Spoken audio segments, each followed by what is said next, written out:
Over the last 6 months, I've been focusing my efforts on set collecting for Flesh and Blood. I mean, Welcome to Wrath Unlimited, Arcane Rising Unlimited, Monarch First Edition, you name it, whatever set out there for Flesh and Blood, I'm trying to collect a complete set of Flesh and Blood for those sets. I think for Unlimited, I'm only doing Welcome to Wrath and Arcane Rising, but then for every other set, I'm trying to do the First Edition, like, total complete set. Now, out of those, I was starting up a Dynasty collection, a whole set, and noticed the marble cards and how there's 10 of them and how there's a lot of price for each card. And I thought, damn it, there's a good amount of money that I'm going to have to spend to get these cards to finally, complete a full set. But I recently bought one. And after I bought one, I looked at how damn good the artwork was. And I was just floored.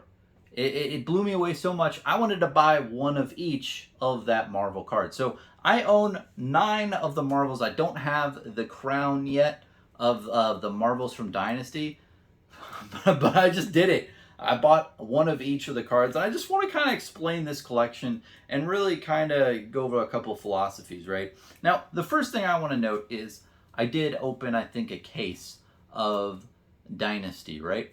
But now looking back, I'm thinking, why? Like this card right here. These cards, the Marvel versions, right, are probably like 1 out of 2 cases, or 1 out of 6 boxes, or 1 out of 7 boxes. I don't know for sure. It's definitely more than 1 case, because I think I've opened like a case and a half worth of product for Dynasty, and I didn't even pull one of these cards. So they're rare, right? And I was looking at the price of these, and I'm like, Celestial Kimono's like $40. The tiara's like $35, $40. You've got a couple of hard hitters like the Great Bow and the Hanabi Blaster, I think was $100. But ultimately, for all 9 of these cards, excluding the $250 crown, it's around like $500, $550, $600 max, something like that dollars, which is like a case and a half. Now, when you really think about it, it's like, if you've ever watched Family Guy and you see the salesman offer Peter Griffin, hey, do you want the boat or do you want the mystery box? And I feel like in this scenario, this is the boat. The mystery box is one of these bad boys. And the question I think that a lot of us collectors need to ask ourselves is, what is our fucking goal to this, right? And you really have to ask yourself, do you want the boat? Or do you want the mystery box? The mystery box could be anything. It could even be a boat. You have that whole meme type of feeling out there. And I think in Flesh and Blood, when you really do look at the secondary market of some of these cards, you really have to wonder, like, shit, like, what am I doing with opening product? Like, I can just buy the singles that I really want. Or, I could, get better value if I just buy the singles online instead of a whole case. So I think that is one of the biggest things I want to relay into the beginning of this, is that, like, yeah, like sometimes some of these things, and it does make you wonder, it's like, well, are they underpriced? Now, I don't know. I'm just a normal guy in a normal room. But if you have to open like 1.5 cases to get, like, I don't know, this card, right? And 1.5 cases, you could even get like one of the worst Majestics or whatever. But if it takes you like, I don't know, like $40 to pull this, and this is literally the price of 1 box, why don't you just buy this? Like, why do you want to roll a D6 to see if you hit a 6 if you could just hit a 6 when you hit buy on TCG Player? So, that's kind of my rant right there. Of course, it is a lot of fun opening product. I did that recently, like 2 months ago. I went to the Haven Game Store, link down below to all my videos. Great game store in my local area. And I opened a bunch of boxes, had a good time. And I did pull some good stuff. I was very lucky that day, but, I have been unlucky in certain situations. Like, what is this? So, that's my rant on that topic. Another thing I want to note, too, is how damn beautiful these new Marvel cards are. Now, I want to come at you right now. I want to come at you hard and fast. Let's go Hanabi Blaster mode, right? Let's look at this bad boy. So, I don't know if you can see this on screen. Do you see how beautiful that is? I mean, these cards on camera, don't do them justice. They are so beautiful. And I know I'm just talking it up. You might think I'm pumping this shit, but look at just, oh, the beauty of these cards. It's just the way that they, like, reflect.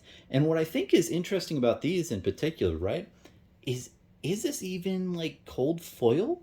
These cards even look gold foil. I know they're not, but they do have like a goldish brim to them. It's not really too cold. It is a goldish tint, which I find very fascinating. I think nobody really is talking about that now. I think it's like it's the lava a little bit. Let me find another one. Oh man, Merciless Battle Axe. This is another one, man. So here's another one, right? Wow, like isn't that? I don't know, man. All I can tell you, is that I saw these cards online and thought, it's pretty expensive. I bought one. It came to my door. I think it was rock, and I looked at this rock and I thought, damn it, LSS, you did it again. Like this is a really good looking card, and I know there's a lot of conversations out there. It's like, okay, well, it's like, how much are they going to really like push the envelope with these cards? Like, is this kind of the rarity going forward that's going to be the biggest chase things in Flesh and Blood for collectors? And because before in Welcome to Wrath to, I think, Toa, you didn't really have too much of this type of cards, but now you have a lot more. Another one I got recently. This is from Outsiders. Let me get it real quick. So I got a Codex. I got the cheap one. Let's put that on camera. That one looks good too. It doesn't have as much of a vibe as the other ones I was just showing you, but let me show you this. I think it looks really badass. I think it's going to look good when you have like 3 in a binder. It looks really nice. I really like the kind of page type to it. I don't really see as much foiling though. Do you see like around the sides? Like, I do see foiling. I do like the card. I do like what they went for here, but I think I like the Dynasty ones a wee bit better, to be honest. I definitely, like I said, my goal with these types of cards is this card in my collection. I got this for $150. And I thought, wow, these are rare as hell.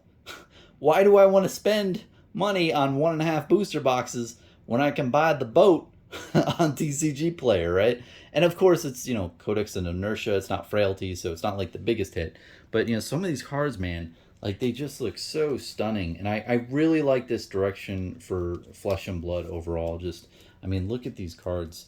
Just really beautiful. I think Dynasty, they really hit it out of the park. Now, I think the only biggest downside with these cards so far is that, from what I've seen, they hadn't really changed up the meta way too much in Flesh and Blood. Like, there really isn't meta-defining decks in this set, which was probably one of the biggest determinants, and I think a lot of other content creators have said as such in their videos, and they're very on point. I think Saint from the Fable Hunters said this with Yanji, and I do agree with their point, and I hope they said Dynasty was this.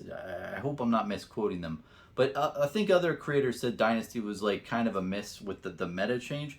And I think that could be helping these cards as well, personally. It's like, well, if they didn't define the meta and people aren't using them as much, not much popularity around them, right? It's like that Codex of Inertia that I showed you earlier. It's like, well, people aren't, really hyped. Everyone's looking at Codex of Frailty, so, that's going to be the more expensive card. So, anyway, I just wanted to go over this. I know it's a long video for just... it's like, you're like, oh man, Bronson bought 9 cards. Why are you talking for 8 minutes for this shit? I know, but I think it's just something that it legitimately blew me away recently about these cards and how beautiful they looked. And I was like, whoa, like this looks really nice. I hope the crown goes down in price. Pick that up if that goes by the wayside. That would be a good pickup. But $250 is just a little bit too much for me at this point in time for that one. I'm sure it looks just as good as these. So let me know what you think in the comment section down below. What do you think about the Dynasty Marvels or the new Marvels and Outsiders?